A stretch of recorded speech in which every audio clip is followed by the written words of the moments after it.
Hello students, welcome to R K study educational channel. इस video में हम लोग क्लास 9th का मैथ बनाएंगे जो एनसीईआरटी का है और एक्सरसाइज 1.4 का 3rd नंबर क्वेश्चन है। क्वेश्चन में दिया गया है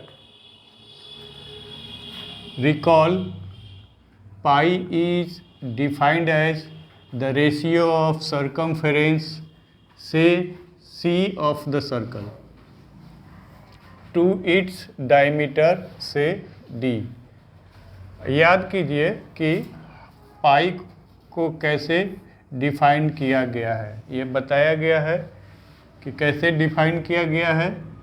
रेशियो ऑफ द सर्कमफेरेंस, ये है सर्कमफेरेंस ऑफ द सर्कल, और किसका रेशियो दिया गया है? डायमीटर का। यहाँ डायमीटर दिया गया है तो इसको नोट कर लेंगे। इन दोनों के रेशियो के रूप में पाई का डेफिनेशन बताया गया है।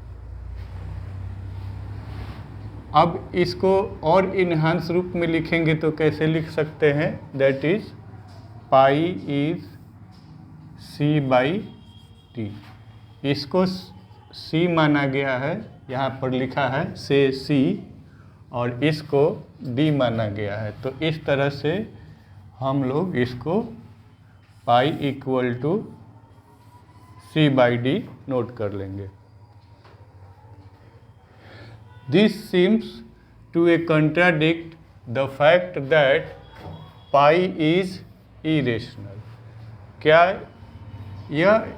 ये वाला स्वरूप, ये वाला जो वैल्यू दिया गया है सी बाई डी, तो यह बता रहा है कि ये एक रेशनल नंबर है, जबकि पाई को इरेशनल नंबर माना गया है। ठीक है, तो पाई को हम लोग कैसे पढ़े हैं? इरेशनल नंबर के रूप में पढ़े हैं, जबकि पाई का वैल्यू 22/7 इसको हम लोग रेशनल नंबर के रूप में पढ़े हैं। ठीक है, क्यों? क्योंकि ये जो है q is not equal to 0 जैसा रेशनल नंबर का ये कंडीशन होता है, तो उसको ये सेटिस्फाई कर रहा है। तो इस तरह से यह रेशनल नंबर है, लेकिन जब इसके वैल्यू को निकालेंगे तो 3.141 और आगे भी ऐसे नंबर आते हैं जो टर्मिनेट नहीं होंगे और रिपीट भी नहीं होंगे। तो इस तरह से जो ये वाला वैल्यू है वो क्या हो जाता है? हम लोगों का इरेशनल हो जाता है। तो पाई का जब वैल्यू लिखा जाएगा तो ये इरेशनल होगा, लेकिन पाई का जो फ्रैक्शनल रूप लिखा जाएगा तो वो रेशनल होगा। ये मेन कॉन्सेप्ट है, तो इसी को हम लोग यहाँ लगाएंगे। देखिए, पाई का वैल्यू सी बाई डी के रूप में लिखा गया है, तो सी बाई डी के रूप में लिखा गया है मतलब इसके फॉर्म में लिखा गया है, तो क्या हो गया? ये रेशनल नंबर हो गया। लेकिन जब इसका वैल्यू पुट किया, सी का वैल्यू कुछ लिखा जाएगा यहाँ पे, होगा ना, और इसका भी वैल्यू यहाँ पर कुछ लिखा जाएगा। क्योंकि मान लीजिए कि सर्कल आपका इस तरह का है, थोड़ा सा बड़ा ले लिया जाए और एक छोटा सर्कल ले लिया जाए, तो सब में जो मेजरमेंट करके सी का वैल्यू लिया जाएगा। सी मतलब क्या? Circumference of the circle. ये आप लीजिएगा, तो यहाँ इसका अलग हो जाएगा, इसका अलग हो जाएगा, इसका वैल्यू अलग हो जाएगा ना। यहाँ पर ये इसका आर हो गया, ये आर हो गया, ये वाला आर दिख रहा है कि बड़ा है और ये वाला आर छोटा है। तो आर का वैल्यू जब इसका C लिखेंगे और तो इसी का R लिखा जाएगा, जब इसका C लिखिएगा तो इसी का R लिखिएगा, और इसका C लिखिएगा तो इसी का R लिखिएगा। इसका C छोटा होगा, इसका सबसे ये बड़ा दिख रहा है, इसका इन दोनों के बीच का मीडियम वाला होगा। इसी तरह से R भी हमारा डिफरेंट होगा। लेकिन जब इनको सॉल्व करेंगे तो ये हमारा पाई का वैल्यू देगा, और पाई का वैल्यू क्या देगा, ये वाला जो रूप है वो 22/7 देगा। इसको सॉल्व करेंगे तो ये देगा।